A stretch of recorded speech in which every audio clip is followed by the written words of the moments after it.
orgueilleux que de se considérer comme quelqu'un de très humble. Hein. C'est quelqu'un qui dit « Moi, pour l'humilité, je ne crains personne ». Connaissez-vous parole plus orgueilleuse que celui qui dit « Pour l'humilité, je ne crains personne ». La convoitise, c'est pareil.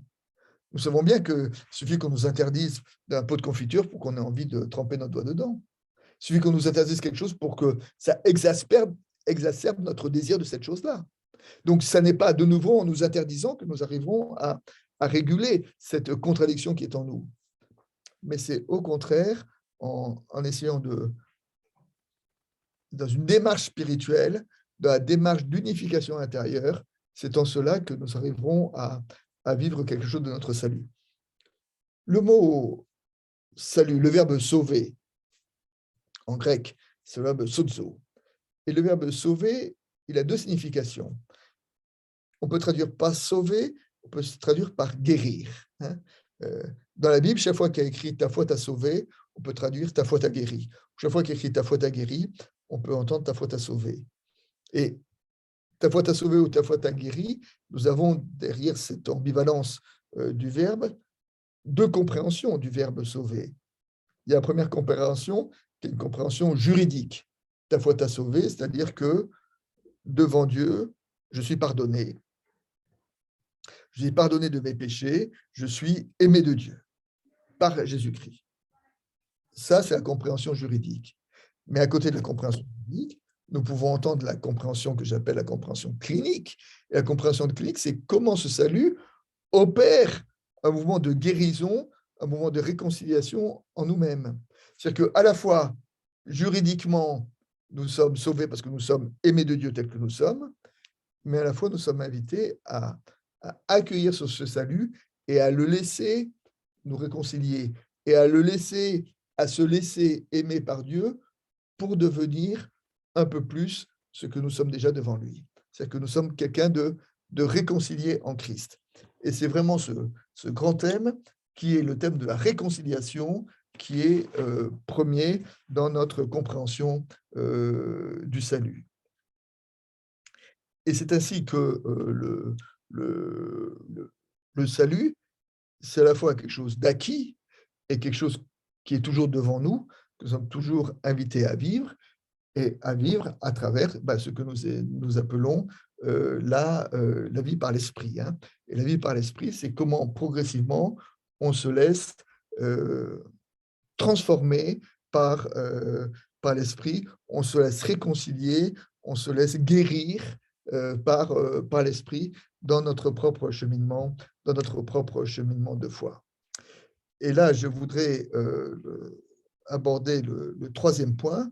Le troisième, donc après, qu'est-ce qu'un humain?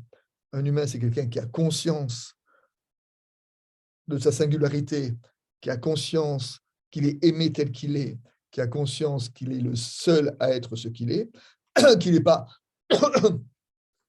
un membre d'un troupeau, mais qu'il est un être unique. Ensuite, un humain est un être contradictoire, hein, avec du bien et du mal en lui, et qui est invité à être réconcilié en Dieu. Maintenant, je voudrais, dans une troisième partie, parler de la vie chrétienne. Et pour parler de la vie chrétienne, je repartirai encore du chapitre 5 de l'Épître aux Romains. Dans ce chapitre 5 de l'Épître aux Romains, Paul déploie donc ce qu'on a appelé la dernière fois la justification par la grâce qui est cette idée que le mouvement de Dieu vers nous précède les réponses que nous pouvons apporter à Dieu. Hein. Et donc, il développe tout ça dans le chapitre 5 de l'Épître aux Romains. Et dans chapitre 6, il commence le chapitre 6 par une question. Donc, chapitre 6, premier verset, l'Épître aux Romains. Que dirons-nous donc? Demeurerions-nous dans le péché pour que la grâce foisonne? Jamais de la vie. Donc, Paul apporte lui-même une objection, et qui est une objection classique à son propre raisonnement. Il dit, si nous sommes sauvés, aimés en Jésus-Christ, indépendamment de nous, alors on n'a qu'à vivre comme on l'entend. Parce que de toute façon, Dieu nous aime. Hein? Pourquoi se fatiguer à être chrétien, puisque nous sommes aimés de Dieu tels que nous sommes, et puisque nous sommes pardonnés fondamentalement? Si tout vient de Dieu, pourquoi se fatiguer à être chrétien? À essayer d'avoir une vie juste, à essayer d'avoir une vie sainte. Et ça, je veux dire, c'est le grand danger qui menace les chrétiens, c'est le danger, le théologien Dietrich Bonhoeffer a appelé cela la grâce à bon marché. La grâce à bon marché, c'est de quoi? La grâce à bon marché, c'est de se dire pourquoi se fatiguer à être chrétien, hein? Se dire, quand l'Évangile dit passez par la porte étroite, la grâce à bon marché dit c'est pas grave, faites comme vous voulez parce que Dieu vous aime. Quand l'Évangile dit veillez et priez, la grâce à bon marché dit Dieu bénit l'homme même quand il dort. Quand l'Évangile dit convertissez-vous, la grâce à bon marché dit Dieu est pardon et Dieu vous-même vous aime tel que vous êtes. C'est-à-dire que la grâce à bon marché, c'est un pardon sans repentance, c'est un évangile sans exigence. Et c'est exactement cette objection que Paul apporte au premier chapitre au premier verset du chapitre 6 en disant si nous sommes aimés de Dieu, pourquoi se fatiguer à être chrétien?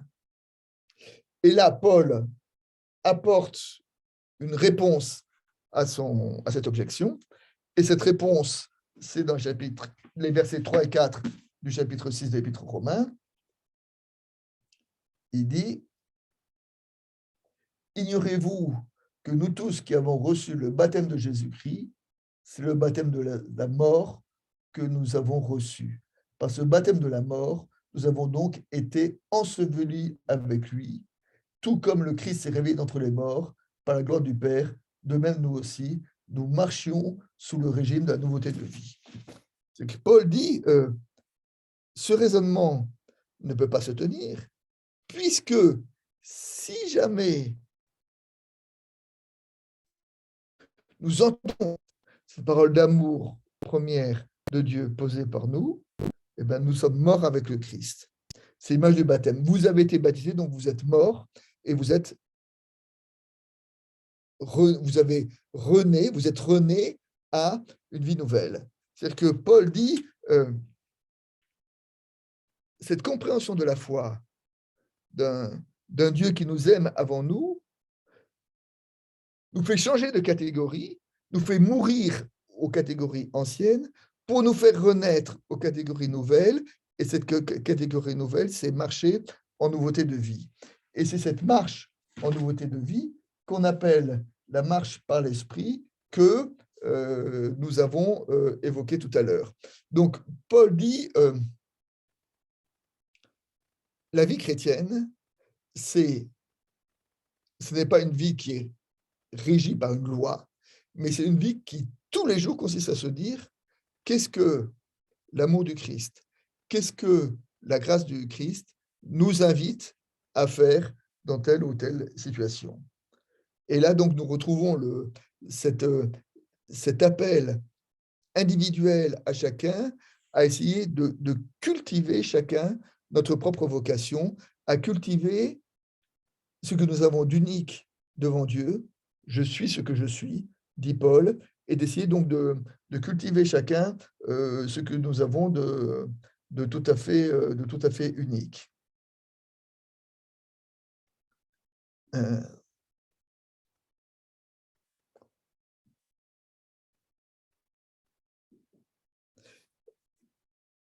À un moment,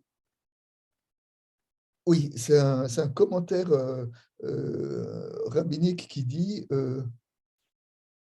chacun doit considérer qu'il est seul à être ce qu'il est, car si un autre comme lui avait existé avant, il n'aurait pas besoin d'être. Si un autre avait été ce que je suis, je n'aurais pas besoin d'être. Comprenez bien, et ça c'est vraiment une conséquence de la théologie de Paul. Comprenez bien, chacune d'entre nous, nous sommes seuls à être ce que nous sommes. Luther a dit à plusieurs reprises, nous sommes seuls à croire comme nous sommes seuls à mourir. hein. Je veux dire, personne ne peut mourir à notre place. Enfin, dans notre mort, à la fin de notre vie, nous mourrons tous. Et quand nous mourrons, nous serons seuls à mourir. Pourquoi? Parce que nous sommes seuls à être ce que nous sommes. Et nous sommes seuls à croire. Et la relation que nous avons avec Dieu est unique. Chacun d'entre nous avons une relation unique devant Dieu. Et ça, c'est vraiment le fondement de la pensée et de la théologie de Paul. Et le père de l'Église, j'aime beaucoup cette citation, le père de l'Église, Basile de Césarée, disait « C'est la même eau fraîche et rafraîchissante qui fait fleurir bleu le bleuet, rose la rose et rouge le coquelicot. » C'est-à-dire que l'eau, qui est une image de l'esprit, permet au bleuet d'être bleu, à la rose d'être rose, au coquelicot d'être rouge.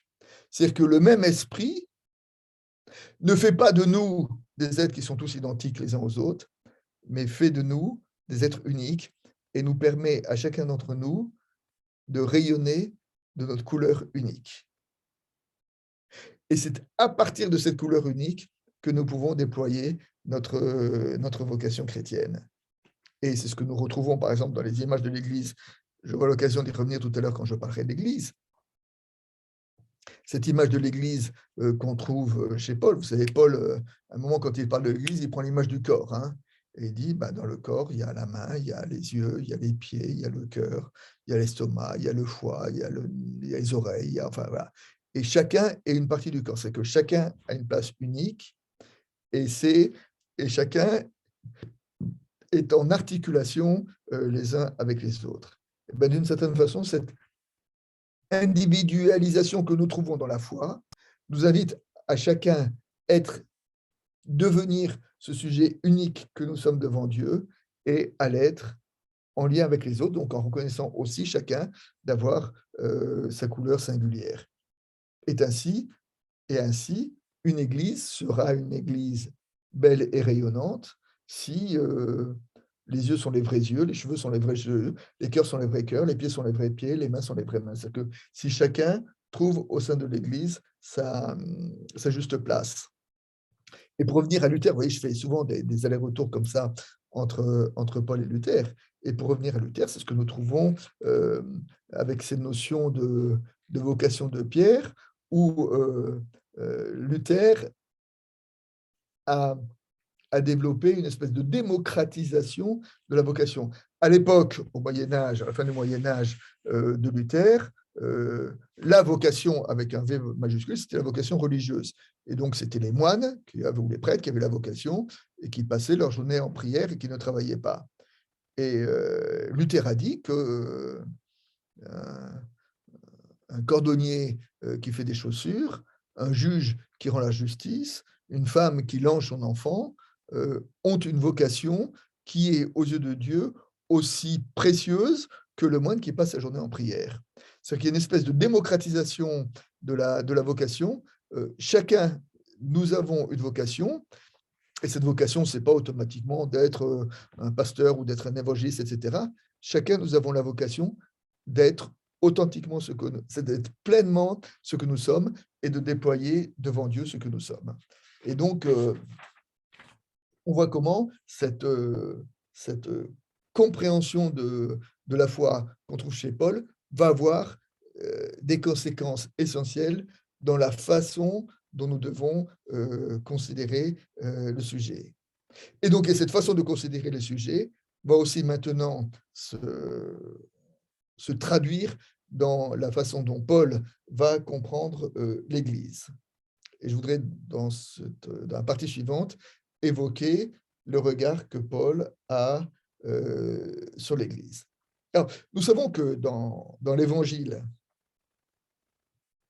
le verset qui fonde l'institution de l'Église, c'est Matthieu 16, verset 16, lorsque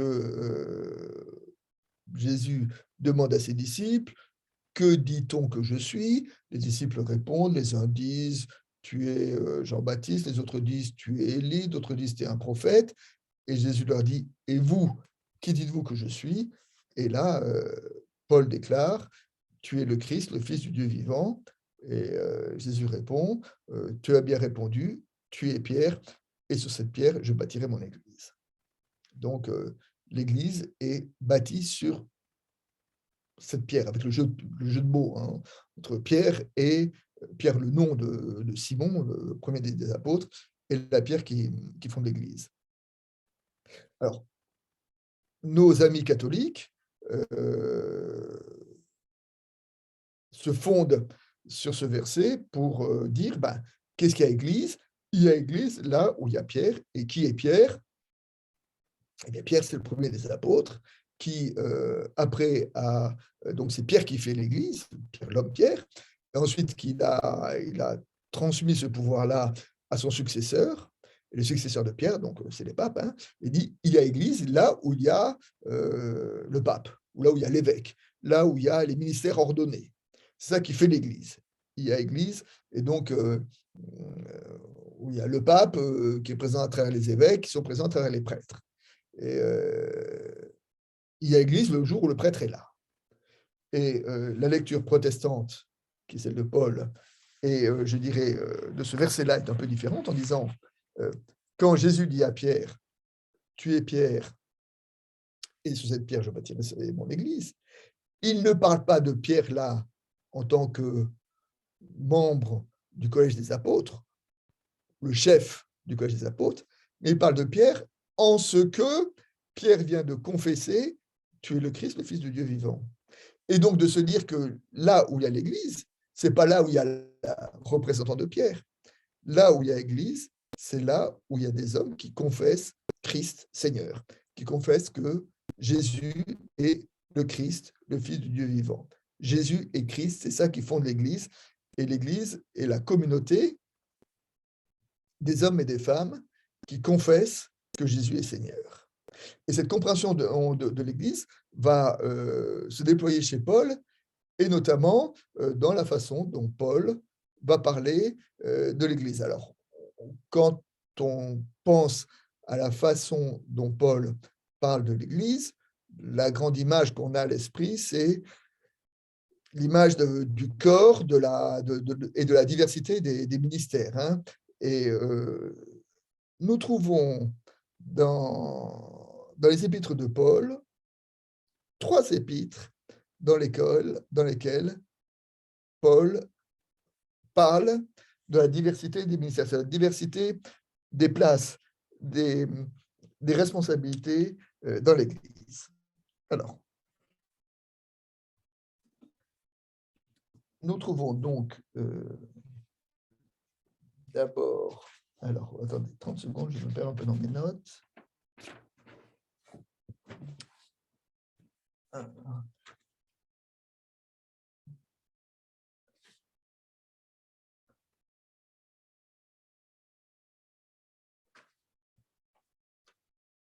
Voilà. Alors, on trouve d'abord, dans la première épître aux Corinthiens, au chapitre 12, les versets 8 à 12. Donc, 1 Corinthiens 12, 8 à 12. Et Paul parle donc de la diversité des ministères.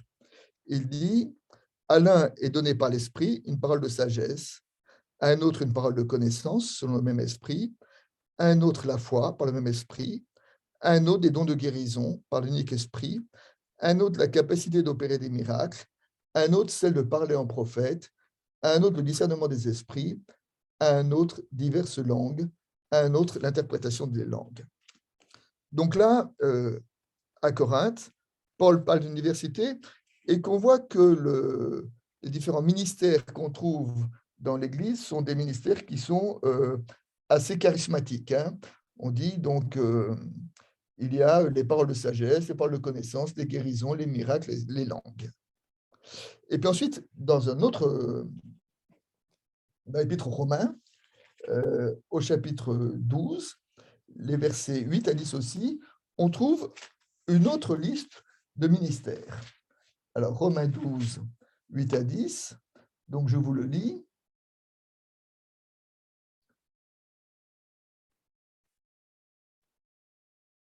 Que celui qui sert se consacre au service, celui qui enseigne se consacre à l'enseignement, celui qui encourage à l'encouragement, que celui qui donne le fasse avec générosité, que celui qui dirige le fasse avec empressement, et que celui qui exerce la compassion le fasse avec joie. Donc on voit là que la liste des responsabilités de l'Église est un peu différente. Il n'est plus question de guérison, de langue, de prophétie, mais il est question plus d'organisation de l'Église, d'enseignement, d'encouragement, de compassion, de direction. Donc ça, c'est dans l'épître aux Romains. Et puis enfin, dans l'épître aux Éphésiens, au chapitre 4, on trouve une troisième développement des différentes responsabilités qu'il y a dans l'Église. Éphésiens 4, versets 11 et 12. C'est lui, en parlant du Christ, qui a donné les uns comme apôtres, les autres comme prophètes, les autres comme annonciateurs de la bonne nouvelle, d'autres comme bergers et maîtres. Donc là, on voit plus quelque chose qui est plus de l'institution, hein, avec les prophètes, les évangélistes, les bergers et les maîtres. Alors, comment... Alors, on dit donc il y a trois listes, et on voit que ces trois listes, d'après aux Corinthiens, dans l'Épître aux Romains et dans l'Épître aux Éphésiens, sont différentes. Alors, les commentaires disent ça correspond à trois époques de la vie de l'Église. Dans l'Épître aux Corinthiens, on est dans l'enthousiasme des commencements. On voit que les dons sont plus, que nous dirons aujourd'hui, charismatiques, les dons de guérison, de prophétie, de langue. Dans l'Épître aux Romains, on est plus dans l'organisation de l'Église. L'Église est installée, elle a besoin de s'organiser là. Alors, quand on s'organise, les charismes, les dons qui sont donnés à l'Église, c'est plus les dons de direction, d'enseignement, de catéchèse, de transmission. Et puis, dans l'Épître aux Éphésiens, on est dans l'institutionnalisation de l'Église et les dons, c'est prophète, évangélique, pasteur, donc on voit plus des ministères institués. Alors on peut avoir cette lecture-là en disant que ces trois listes correspondent à trois temps différents dans l'évolution de l'Église. C'est vrai. Mais je voudrais aussi avoir peut-être dire la même chose un petit peu autrement et de dire si la liste des responsabilités dans l'Église n'est pas la même à Corinthe, à Rome, à Éphèse, ben c'est que l'Église n'est pas la même. L'Église n'est pas dans les mêmes circonstances, l'Église n'est pas dans la même époque, et l'Église n'est pas... les chrétiens qui sont à Éphèse sont différents des chrétiens qui sont à Rome, qui sont différents des chrétiens qui sont à Corinthe. Et ce qui veut dire que par rapport à l'Église, notre démarche naturelle consisterait à dire nous avons en tête une image de l'Église idéale. L'Église idéale, c'est l'Église dans laquelle il y a telle ou telle responsabilité qui sont assumées et on essaye de trouver des hommes et des femmes pour assumer toutes ces responsabilités. Est-ce qu'au lieu de faire cela, on peut essayer de changer notre regard et de voir les choses autrement en disant quels sont les dons que Dieu donne à notre Église? Et alors à ce moment-là, le rôle des dirigeants d'Église n'est pas d'essayer de remplir des cases et de trouver des gens à mettre dans ces cases, mais de dire quels sont les dons qui sont donnés à travers les personnes et comment mettre ces dons en valeur, comment les faire fructifier, comment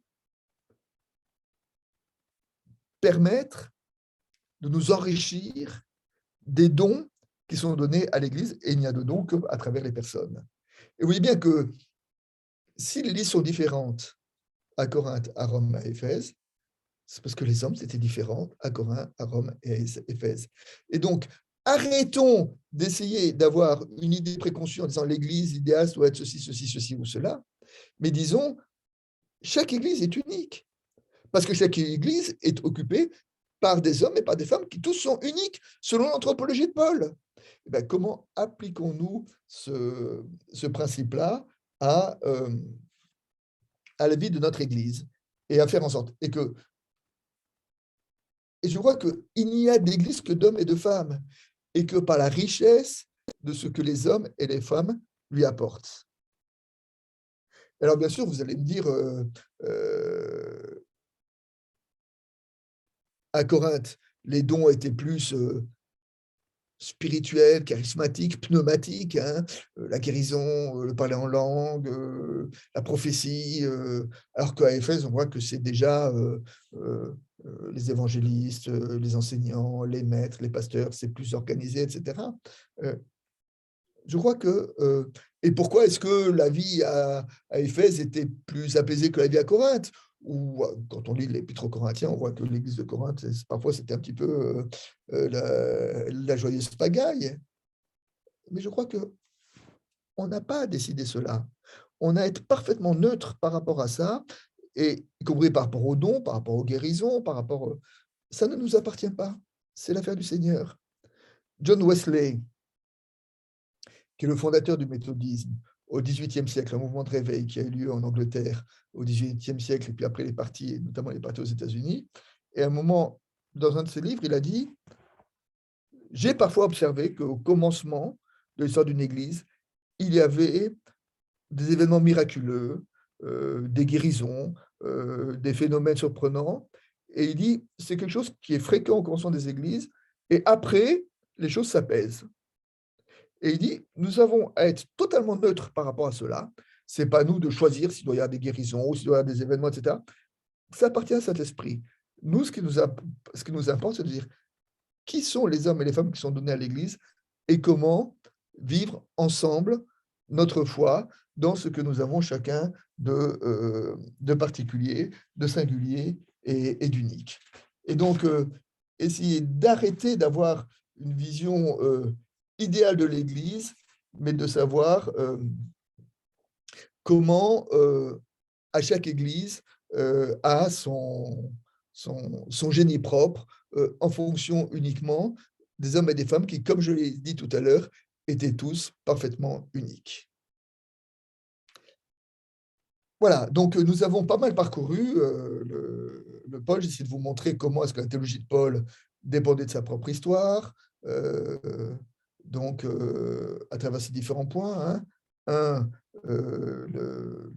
l'anthropologie, comment chacun a une histoire unique, le rapport à la loi, le rapport à l'esprit, le rapport à l'Église.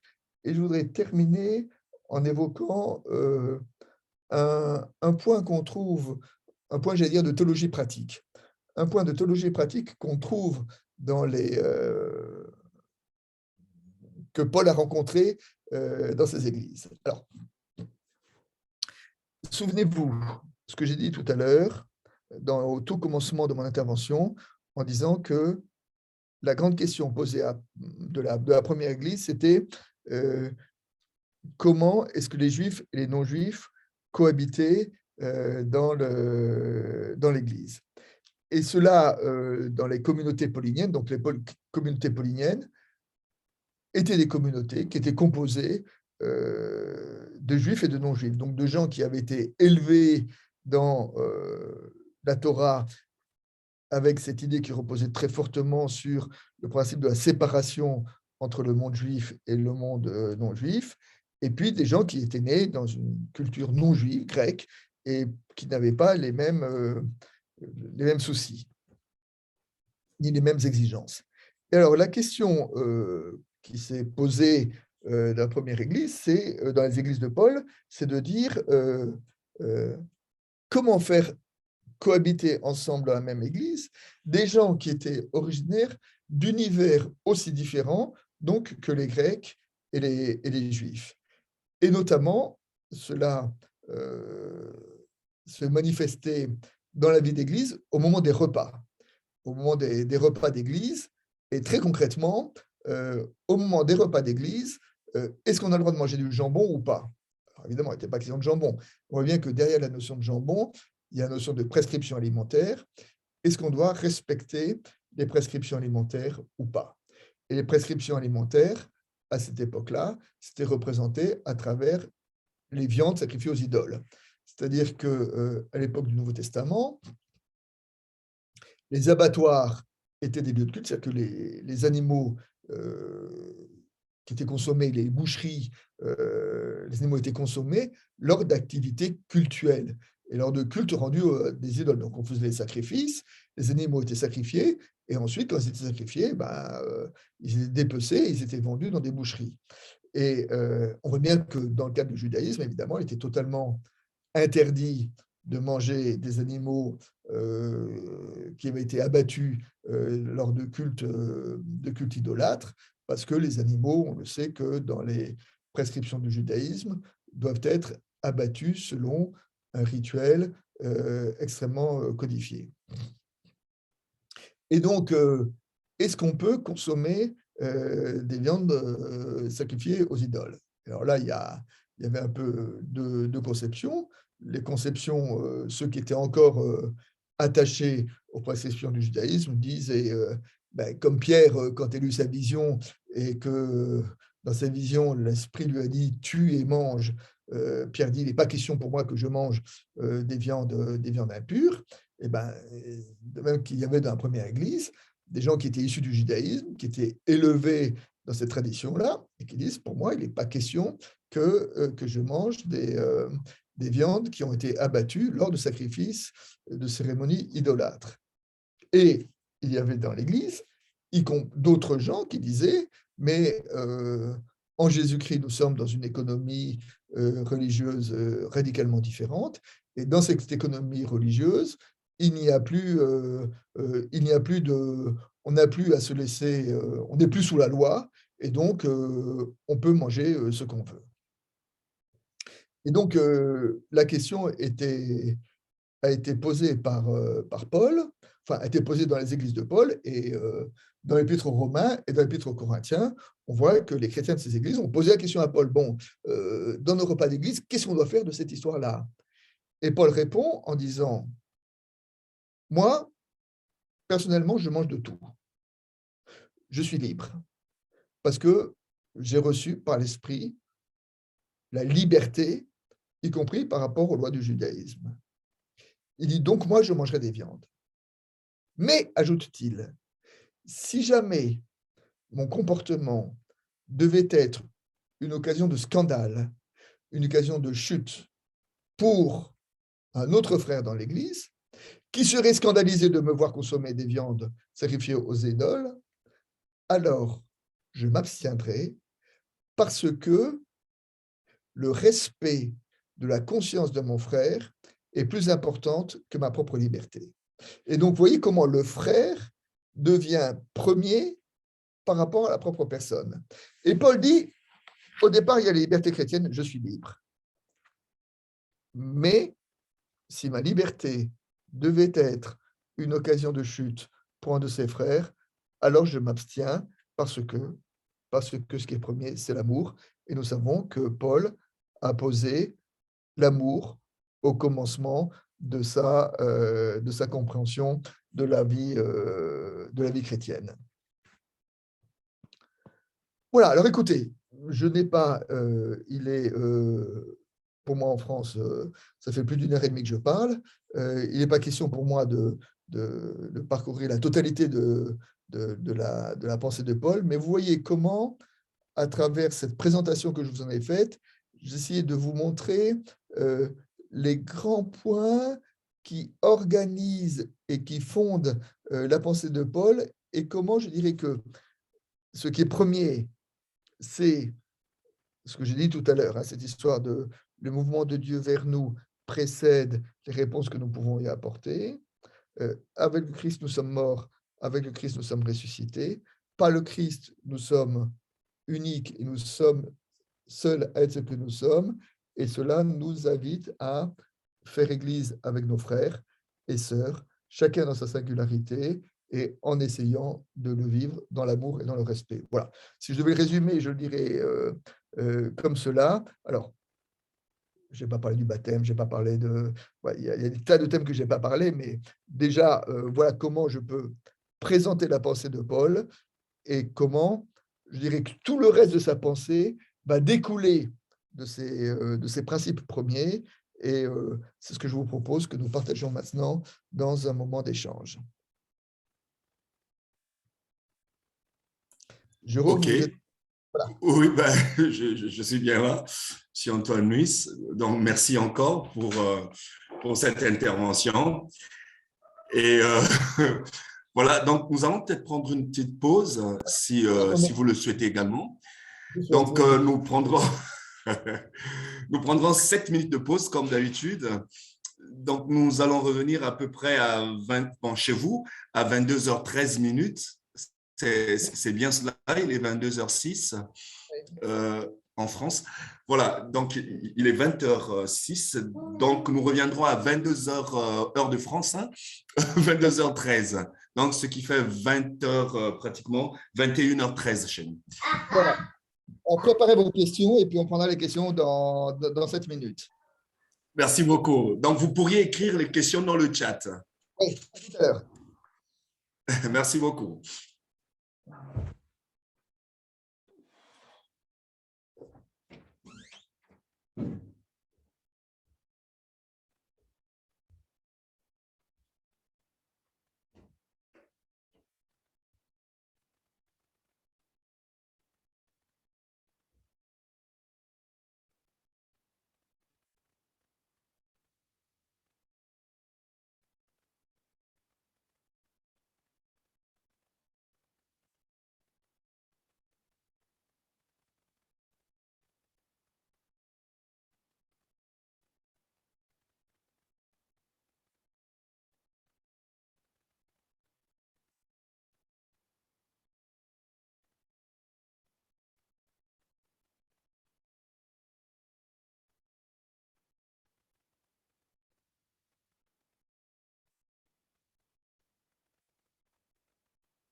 his table and sitting at his feet.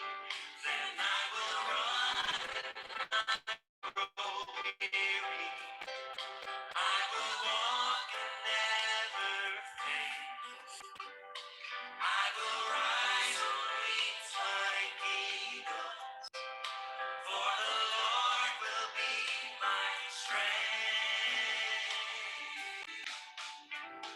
A hungry heart is what I bring to the table of my King. For there my soul is satisfied with all the goodness He provides. All that I need is there by faith. The table is set with mercy and grace. So I come with a hungry heart, just as I am, without one plea, but that my blood was shed.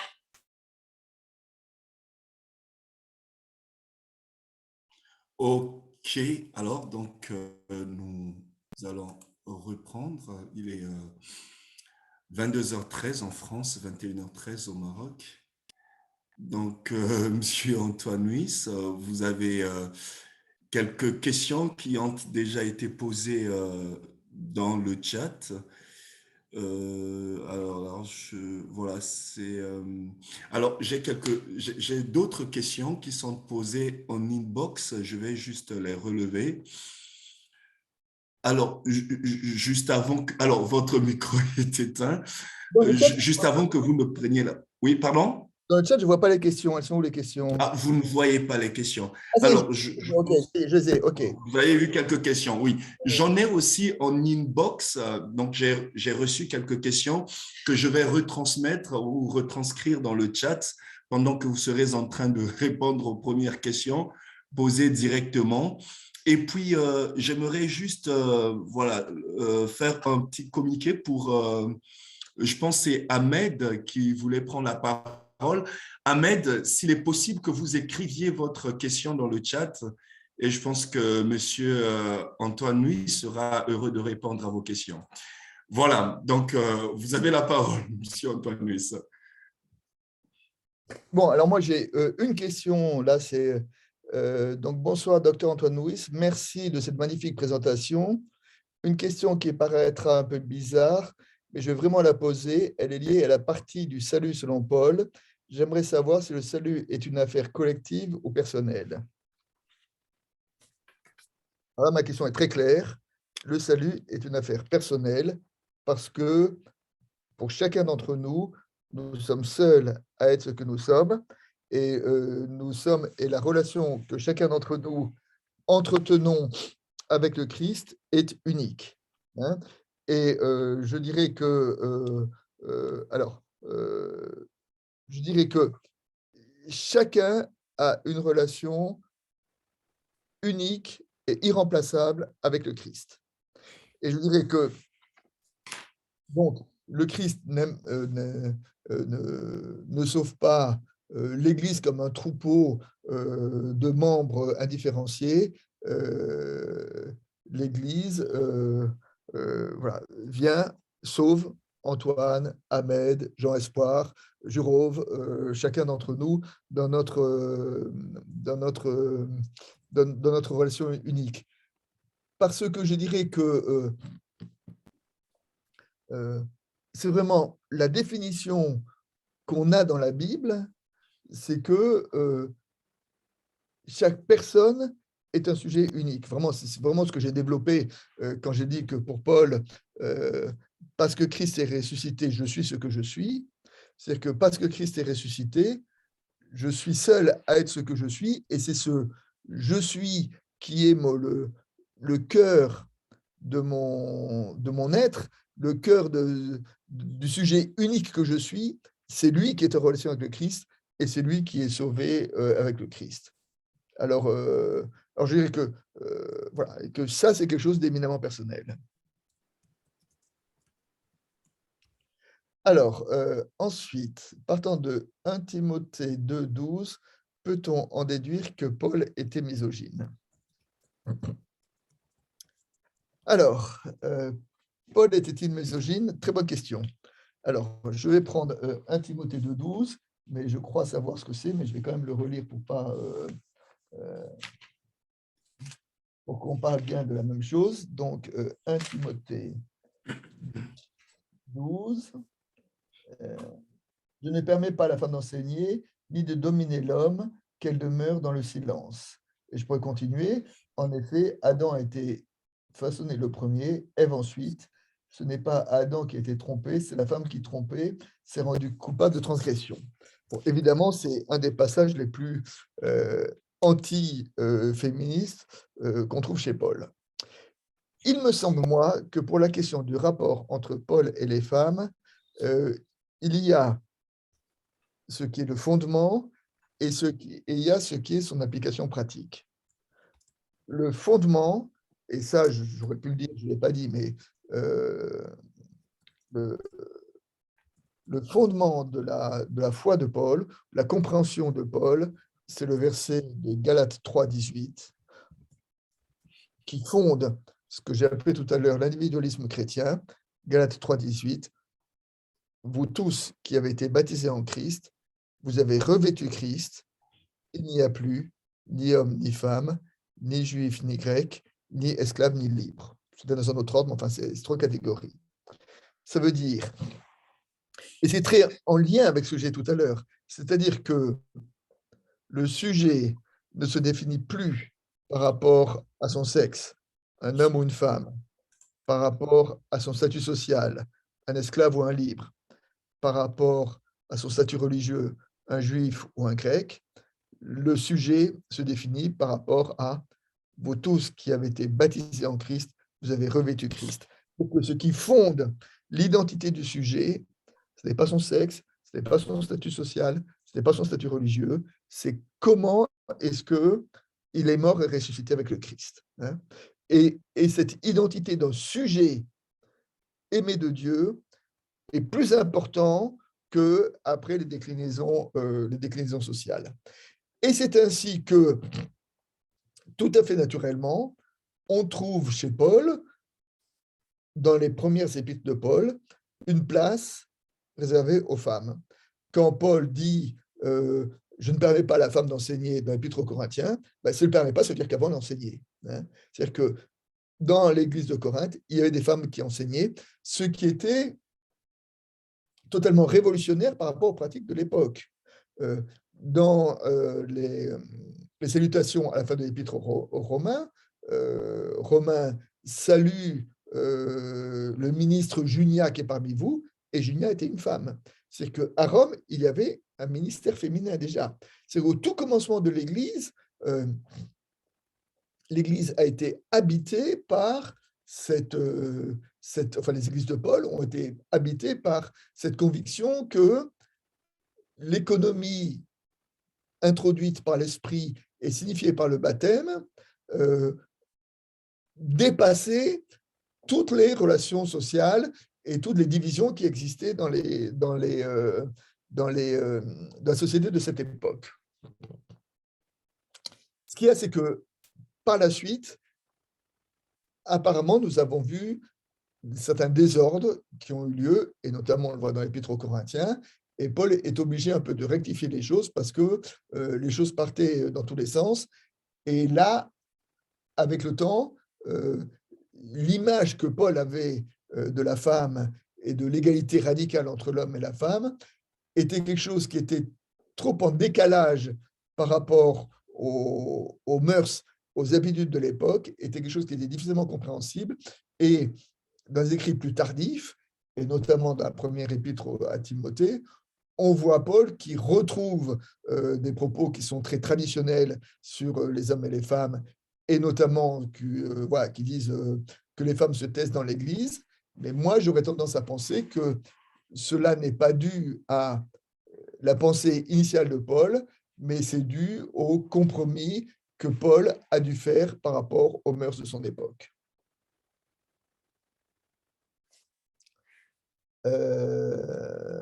Alors, je continue. Alors, voilà.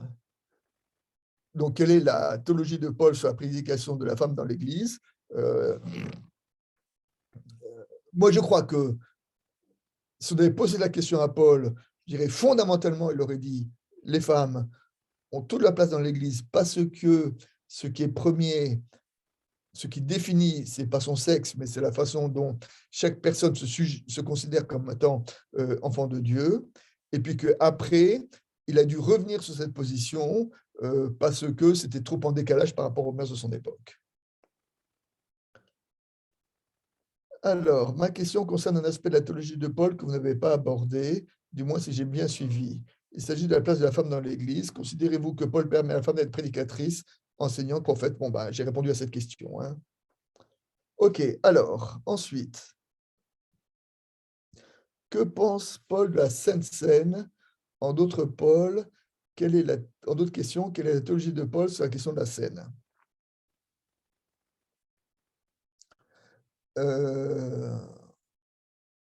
C'est assez curieux. Alors, d'abord, tel qu'on voit la façon dont la scène était pratiquée dans l'Église, je dirais, la scène était pratiquée de façon très, très commune.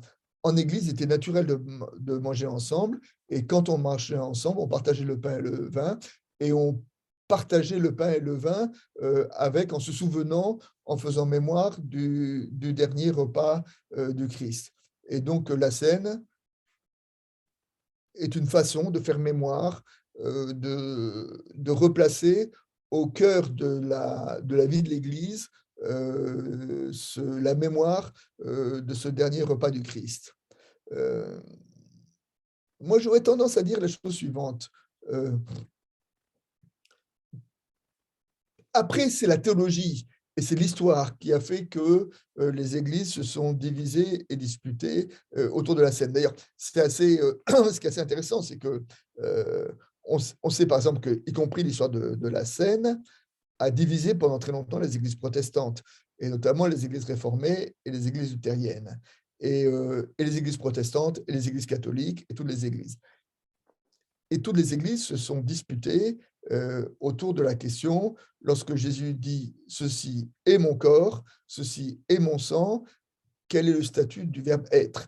Est-ce que ça veut dire que le pain et le vin sont transformés en corps et sang de Jésus, comme le pensent les catholiques, ou est-ce que ça veut dire que le pain et le vin représentent, sont une évocation, sont un rappel, sont une mémoire de la mort du Christ, comme le pensent plutôt les protestants? Et donc, les théologiens, pendant des années, se sont disputés sur voilà, quel sens attribuer à ce verbe « est ». Et aujourd'hui, les travaux de ces dernières années ont un peu déplacé la question en disant que Jésus ne parlait pas en grec. Jésus parlait avec ses disciples en araméen. Et l'araméen est une langue sémitique dans laquelle le verbe « être » n'existe pas. Et que si on essaye de dire mot à mot ce que Jésus a dit, probablement Jésus a dit « ceci, mon corps, ceci, mon sang ». Donc les églises se sont disputées sur ceci est mon corps, ceci est mon sang, alors que Jésus n'avait pas dit et. Il disait simplement ceci mon corps, ceci mon sang. C'est-à-dire qu'il me semble que, selon moi, nous ne devons pas trop nous disputer sur comment est-ce que le corps et le sang de Jésus sont présents dans le pain et le vin. Ce que nous avons à entendre, c'est que le Christ se présente à nous de façon particulière à travers le pain et le vin.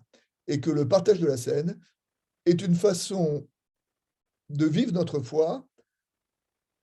Nous vivons notre foi par des chants, nous vivons notre foi par des prières, nous vivons notre foi par des enseignements, nous vivons notre foi par la lecture de la Bible, et bien de même, nous pouvons vivre notre foi en accueillant le Christ à travers le pain et le vin.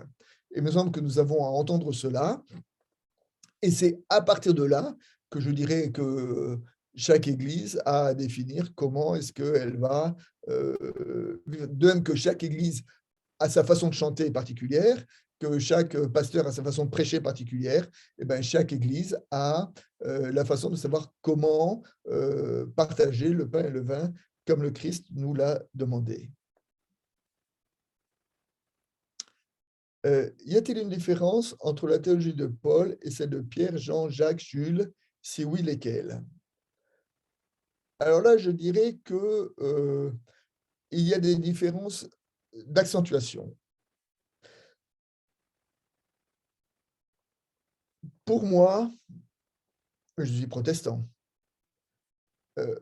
Vraiment, ce qui fonde la foi chrétienne, ce qui fait que la foi chrétienne est différente de toutes les autres religions, c'est vraiment cette idée que j'ai évoquée tout à l'heure, ce qu'on appelait la semaine dernière la justification par la foi, cette idée que le mouvement de Dieu vers nous précède le mouvement de nous vers Dieu. Et que ça se trouve, enfin, ça c'est vraiment ce qui définit la foi chrétienne, notamment chez Paul. Après, est-ce qu'il y a des différences avec les uns et les autres? Alors là, je dirais que alors, je dirais que vous citez là Pierre, Jean, Jacques. On voit bien que chaque apôtre a bon, Pierre, on le connaît par Pierre, Jean et Jacques, on les connaît par leurs épîtres. Et je dirais qu'il y a des différences d'accentuation entre. On voit que on voit par exemple que l'épître de Jacques, est plus proche du sermon sur la montagne.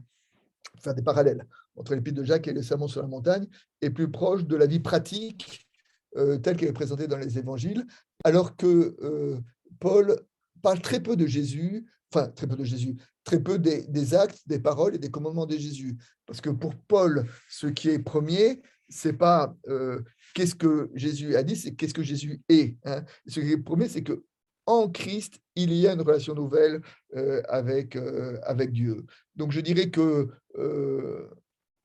il y a à la fois des différences entre Pierre, Jacques, Jean et Paul, mais à l'intérieur d'une foi commune. Des différences qui sont des nuances qui sont dues à la personnalité, à l'histoire de chacun. Jean, dans les évangiles, ce disciple que Jésus aimait, il insiste beaucoup sur l'amour, il insiste beaucoup sur la relation avec Dieu. Paul, il insiste plus sur la grâce, parce que c'est comme ça qu'il a été converti. Jacques, il insiste plus sur la vie pratique, parce que voilà, il se présente comme le frère de Jésus. Enfin, vous voyez, chacun a son accentuation en fonction de son histoire, mais à l'intérieur d'un cadre qui est le même et qui, je crois, a été pensé par Paul. Je veux dire, c'est Paul qui, dans la Bible,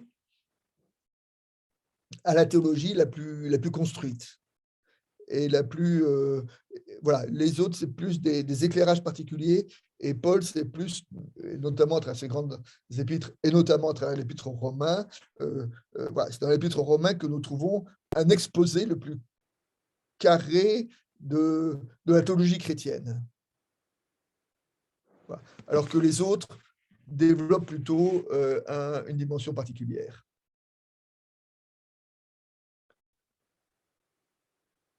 Alors, ok.